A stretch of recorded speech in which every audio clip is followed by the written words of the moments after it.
Hello, everyone out there in YouTube land. This is Phoenix Draconis, and this is Kaon Reviews.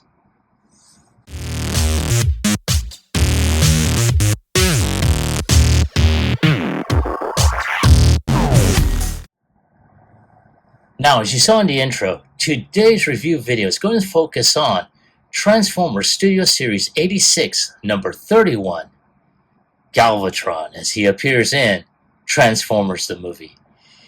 Now, this is basically a total recolor of the Kingdom Galvatron. And so there's not going to be a whole lot to show off in terms of a transformation or anything for anyone that has seen my previous videos about this figure. Now, unfortunately, I no longer have that figure. I went up selling him, and then, of course, I think it was because I did hear about this, because of the tune-accurate coloring. That is the only major difference about this figure. But nonetheless, here I am reviewing it. And you got the big old open window, which Hasbro says they were going to go ahead and discontinue. Liars. And then we got the great artwork that's on here.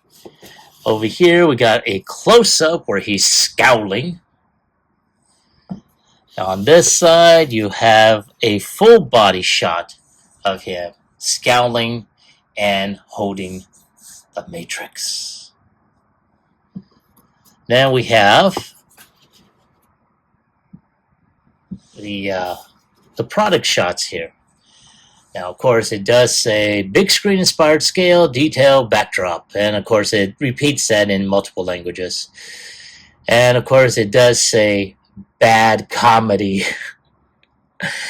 And then, of course, you have a little synopsis in where Galvatron is introduced. And so it says, Starscream holds a coronation, asserting his rise as king of the Decepticons, until a newly reformatted Megatron called Galvatron disrupts the proceedings and ruins his big day. No kidding! And then, of course, we see the product shots of him both in robot mode and in cannon mode. You see him with the chain and the Matrix, and you see the backdrop on there, which I will show off when I unbox this. So, without any further ado, let's go ahead and get him opened up.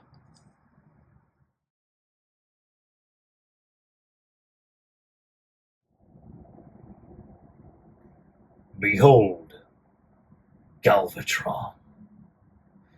And, wow. Like I said, there's not much difference in terms of the original Siege line, or not Siege, but the original Kingdom Galvatron.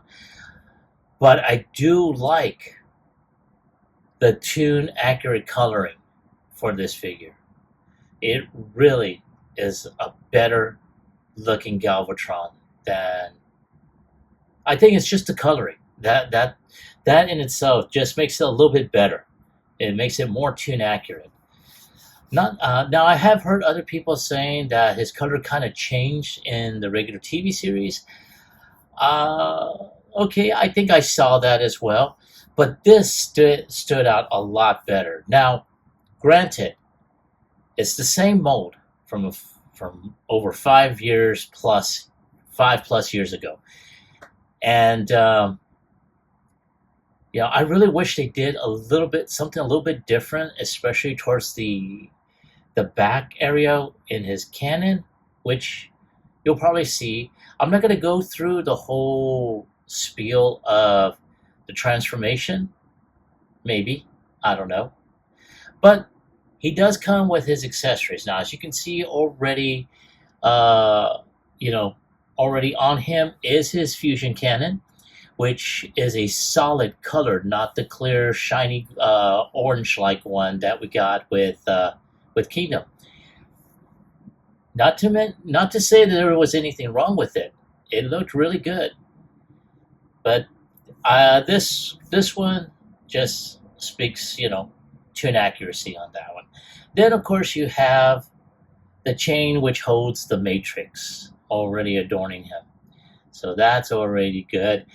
Now, one thing I really wish that Hasbro did go ahead and make a change on are the hands. Because, I mean, honestly, I would love to have him, with some articulated hands. But again, that's just me. I do know that DNA does have an upgrade set.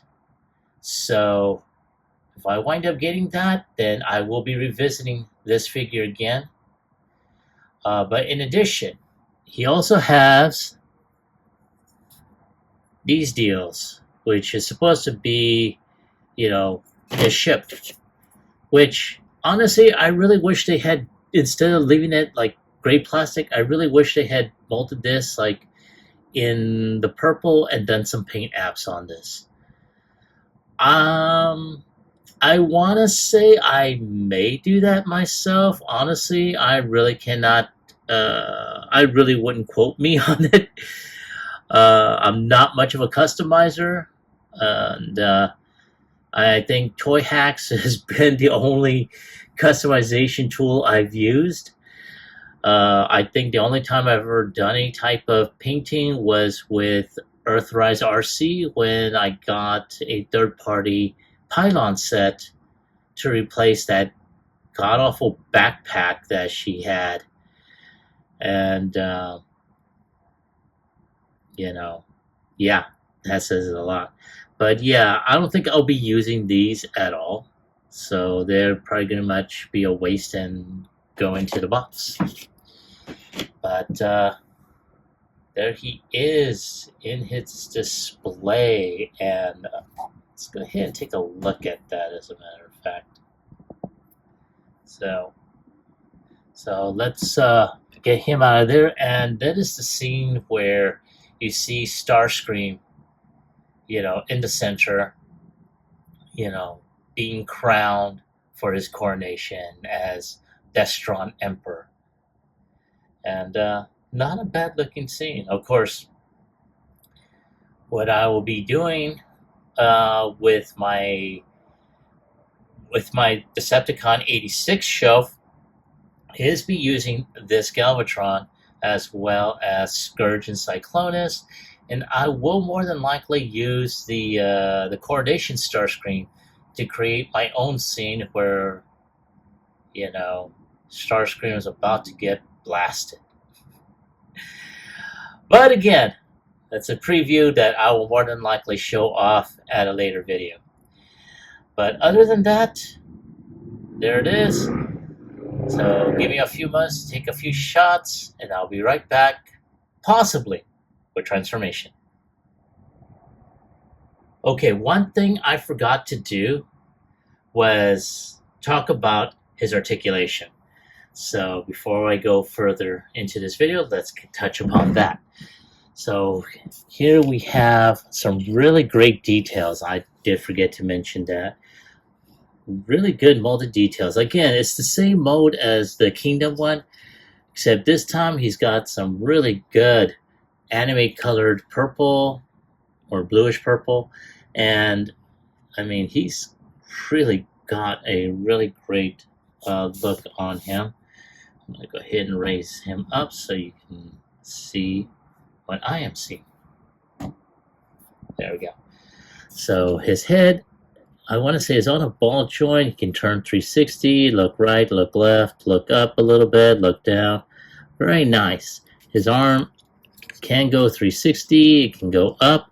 Now, I have to tell you, this figure here is really tight. He's got bicep rotation. He's got 2 points of articulation, so his arm can bend over 90 degrees, but I think that's also due to transformation.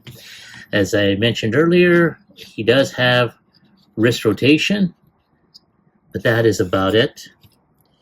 It can also bend in, but again, that is due to transformation.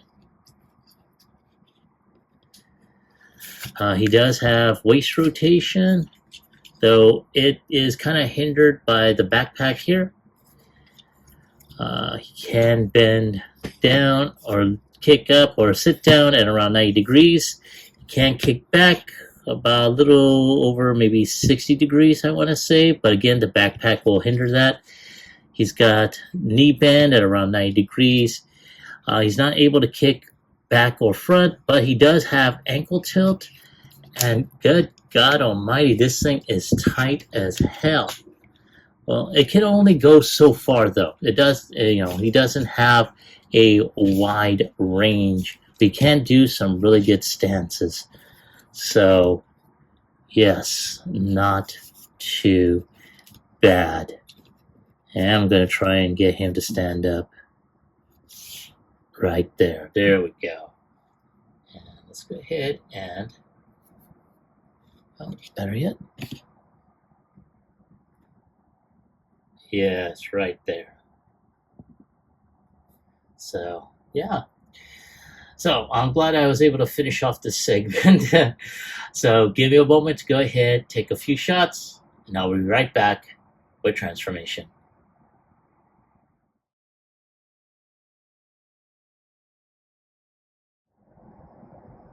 All right, so now we're going to go ahead and start with transformation.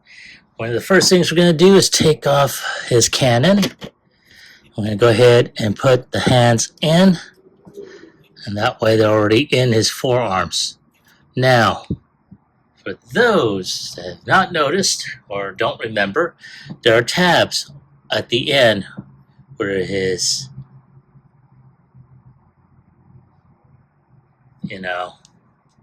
where his wrists are. Took me a while to remember my own basic anatomy. Anyway, you're going to go ahead. There's a tab here. There's a slot there. So you're going to go ahead and fold that in on itself. Now, for those of us that remember when this particular figure came out, we had a lot of issues because it was misassembled. All right, so once that is done, we're going to go ahead and just push the treads underneath, like so. All right. Now, once that is done, go ahead and take his flanks and start pulling those down. Right there. Now, we're going to go ahead. There's a tab that's holding this bottom piece. We're going to untab that. We're going to open this up. And we're just going to go ahead, turn the head around, so that way his crown faces it out. And just get that in there, push this back down, and we're going to go ahead and take this portion here, the circular portion, and just push that in. Now there is a tab here and here that's going to go into these slots here and here. So it's just a matter of just getting everything squared away. There. Snap that in. Alrighty. Now that that is done, I'm going to go ahead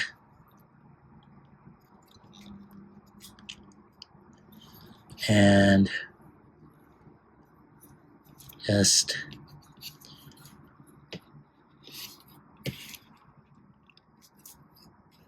okay. So at this point, we're going to go ahead and just put the legs here and here, and we're just going to go and just tab this in. Now, this section here, we're going to fold out, and we're going to go ahead and start pushing this. Now, there is a tab on the shoulder pylon here that's going to go right here on this slot. Now, I know I wasn't going to go into a whole lot of detail with the transformation, so I'm just going to be quick about it. Same thing's going to happen on this side.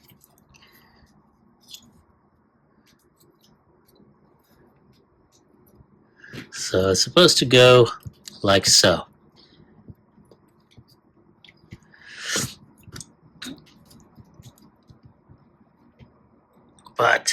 there's still more. We still got the legs to do.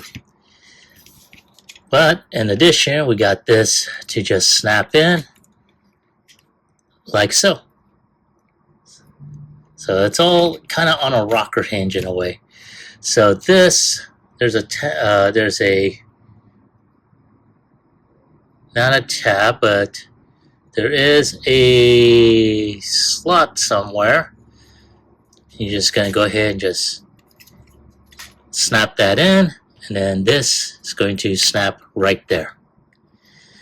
Alright, now that we got that going, we're going to untab the back of the legs, like so, and then I'm going to do the same on the other side, like so. Once that's done, we're going to go ahead, open this section, and pull this out, and then we're just going to go ahead and turn the leg. Now there is a tab right here. It's going to go on the underside. So just like before, I'm going to go ahead, untab that, and then tab underneath. Now there is a tab right here that's going to go right here in this slot. Just snap that in, and do the same on the other side. Then all we gotta do is just snap all this together. Make sure that tab is there. And there we go. So far, so good. Now, these old heel spurs are going to go underneath the foot. Right there. Now, at this point, all we got to do is just start snapping everything together. Like that. And then, all we have to do is just turn this over like that so it's at an angle. Alright, and then all we have to do is take the cannon apart, put this in here, and there we go. Now, this piece in the instructions says it's supposed to go back here, but honestly, yeah, no, I'm not going to do that part. I'm just going to leave it like that to where it is kind of on the bare side. And I'm just going to go ahead and just try and angle this to where it is like so. And there he is in his cannon mode. Not too bad. Now, I do know that a lot of people, when they saw this design, they weren't all that happy. I can't say I blame them. It's mostly because it's a reuse of the same mold from 5+ years back. And, I mean, this is like, what, the 5th iteration? You had the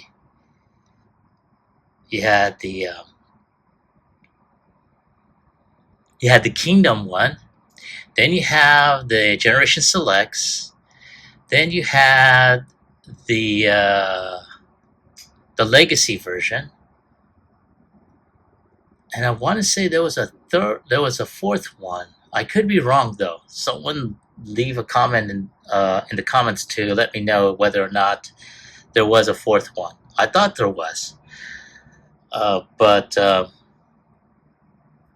yeah, this is like the 4th or 5th version of this mold. So, I mean, honestly, I think Hasbro could have gone ahead and done a different mold of this to where it would show off this in a better light. Again, this isn't too bad, but I think, you know, for 86, it could have been better. But all in all, not too bad. So I'm going to go ahead and bring out, you know, Cyclonus and Scourge to do a side-by-side comparison. And I'll be right back.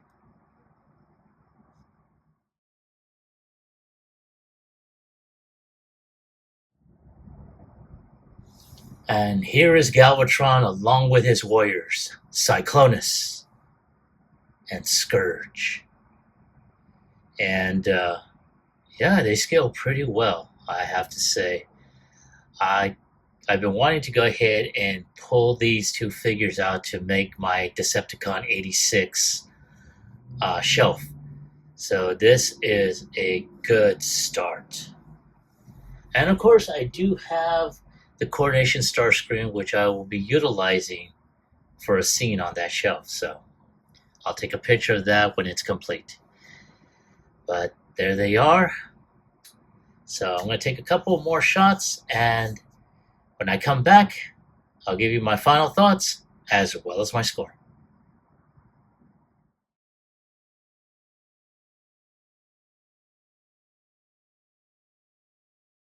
What can I say that hasn't already been said about this particular figure? I like the coloring. I have to say, I love the coloring. It is so damn tune accurate. I really love that. As I stated before, this is probably the type of coloring that should have been given to us before, without all that butt ugly, dry brushing, battle worn look. I mean, I can understand if a customizer wants to do that, but to do it at the very beginning, yeah, no. A lot of people were pretty much investing money in alcohol to rub that mess off. I know I did. And then, of course, I wound up getting the DNA upgrade set, which I think I did put in a pre-order for that as well. So I will be revisiting this Galvatron again. But all in all, still the same figure, still the same transformation, and in certain areas, still hard as hell to open and close. But despite that, if I have to give it a score on a scale of 1 through 10, I'm going to go ahead and give it a 9. You know, again, it's not a bad figure, it's not a bad mold. But I think Hasbro could have done something a little bit better with with part of the transformation process, especially towards the back.